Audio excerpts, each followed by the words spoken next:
আসসালামু আলাইকুম রহমতুল্লাহ। চলে আসলাম মদিনা কারখানার পক্ষ থেকে নতুন আরেকটি ভিডিও নিয়ে। আর আজকে যে গাড়িটি দেখাচ্ছি এটা হচ্ছে টয়োটা অ্যাকোয়া হাইব্রিড। আর এটা মডেল ইয়ার হচ্ছে 2016, রেজিস্ট্রেশন হচ্ছে 2022-এ। আর দেখতে পাচ্ছেন ব্লু কালার, একেবারে গাড়ির সাথে জাপানি যে অরিজিনাল যে কালার, সেই কালারটি মাশাআল্লাহ খুবই ফ্রেশ অবস্থায় আছে।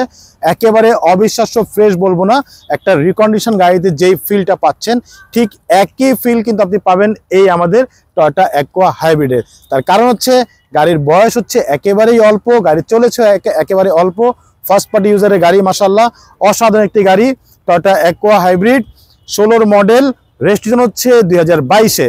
আর এই গাড়িটি দেখতে হলে আসতে হবে মোহাম্মদপুর বেরিবাদ 4 রাস্তার মোড়, মদিনা কার কালেকশনে। সবাই ভালো থাকবেন, সুস্থ থাকবেন, আল্লাহ হাফেজ।